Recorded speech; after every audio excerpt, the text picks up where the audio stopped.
નમસ્કાર દર્શક મિત્રો, હું જપન શાહ, કાનમ એક્સપ્રેસ ન્યૂઝમાં આપનું સ્વાગત છે. જોઈએ આજના મુખ્ય અને મહત્વના સમાચાર. ભરૂચ જિલ્લાના સહકારી ક્ષેત્રની અગ્રણી સંસ્થા Bharuch district central cooperative bank લિમિટેડની 119મી વાર્ષિક સાધારણ સભા બેંકના મુખ્ય મથક ખાતે આવેલા સભાખંડમાં યોજાઈ હતી. સભામાં બેંકના ચેરમેન અને વાગરા વિધાનસભાના ધારાસભ્ય અરુણસિંહ રાણા, ઉપપ્રમુખ કરસન પટેલ સહિતના બેંકના હોદ્દેદારો, ડિરેક્ટરો અને સભાસદો મોટી સંખ્યામાં ઉપસ્થિત રહ્યા હતા. કાર્યક્રમની શરૂઆત દીપ પ્રાગટ્ય સાથે કરવામાં આવી હતી. ત્યારબાદ બેંકના ગત વર્ષના વહીવટી અહેવાલ, વાર્ષિક હિસાબો અને અન્ય એજન્ડાના મુદ્દાઓ સભાસદો સમક્ષ રજૂ કરવામાં આવ્યા હતા, જેને સર્વાનુમતે મંજૂરી આપવામાં આવી હતી. સભાને સંબોધતા ચેરમેન અરુણસિંહ રાણાએ જણાવ્યું હતું કે Bharuch district central cooperative bank માત્ર નાણાકીય સંસ્થા જ નહીં, પરંતુ જિલ્લાના ખેડૂતો, નાના વેપારીઓ અને મધ્યમ વર્ગીય પરિવારો માટે વિશ્વાસનું કેન્દ્ર બની છે. સભાસદોના સતત સહકાર અને બેંકના અધિકારીઓ કર્મચારીઓની નિષ્ઠાપૂર્વકની કામગીરીના પરિણામે બેંકે આજે 119મા વર્ષમાં પણ મજબૂત આર્થિક સ્થિતિ અને પ્રગતિના માર્ગે તે આગળ વધી રહી છે. વધુમાં તેમણે કોંગ્રેસના મરહૂમ અહેમદ પટેલને, દેશના વડાપ્રધાન નરેન્દ્ર મોદીને અને ગૃહમંત્રી અમિત શાહને પણ યાદ કર્યા હતા. તેમણે વધુમાં જણાવ્યું હતું કે આગામી સમયમાં ગ્રાહકોને વધુ સુવિધાજનક અને આધુનિક બેન્કિંગ સેવાઓ મળી રહે તે માટે ડિજિટલ બેન્કિંગ, નવી ટેકનોલોજી અને ઓનલાઈન સેવાઓના વિસ્તરણ પર વિશેષ ભાર મૂકવામાં આવશે.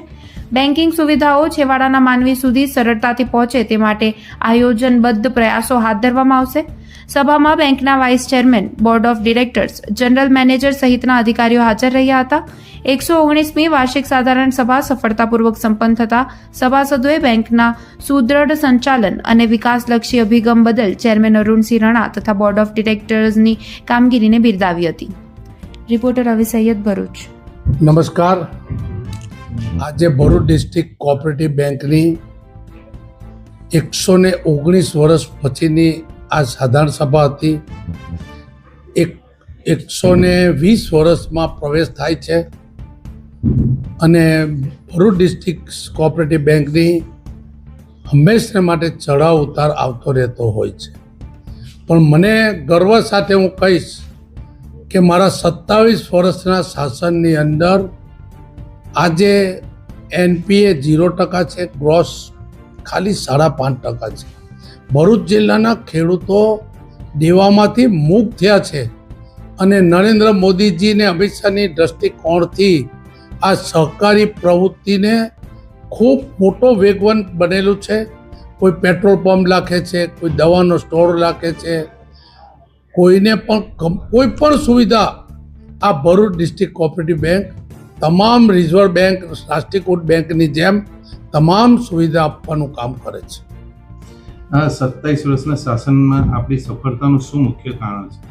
સૌ પ્રથમ તો સફળતાની અંદર જ્યારે 27 વર્ષ પહેલાં બેઠો ત્યારે અહેમદ પટેલ સ્વર્ગસ્થ થઈ મને બેસાડેલો અને પછી મારું જતન જો કોઈએ કર્યું હોય, મારી બેંક 38 કરોડ રૂપિયાની ખોટમાં હતી અને તેવા સંજોગોની અંદર આ દેશના વડાપ્રધાન, તત્કાલ મુખ્યમંત્રી નરેન્દ્ર મોદીજી અને અમિત શાહ, ભૂપેન્દ્ર ચુડાસમા, દિલીપ સંઘાણીના સહયોગથી આ ડિસ્ટ્રિક્ટ કોઓપરેટિવ બેંક ઊભી કરી અને એમનો ખૂબ સહયોગ રહ્યો છે.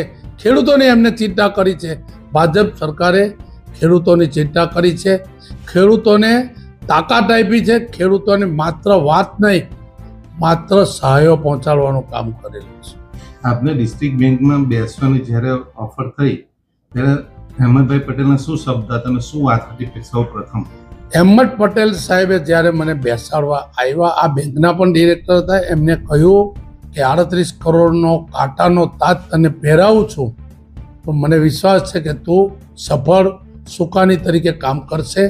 અને જો હું સફળ સુકાની ત્યારે જ બન્યો કે મારા પારિવારિક ભાઈ, દેશનો ગૃહમંત્રી, સહકારી મંત્રી અમિત શાહ અને મોદીજીના કારણે હું આજે જે છે મારી બેંકનો વિકાસ, એ વિકાસ આજે દેવા વગર આજે હું 56 કરોડ રૂપિયા જ્યારે હું ઇન્કમ ટેક્સ ભરતો હોય, 68 કરોડ હું ખેડૂતોને રાહત આપતો હોય, ત્યારે મારા ઠાપણની પણ ચિંતા કરી છે, મેં મારા ગ્રાહકોની પણ ચિંતા કરી છે.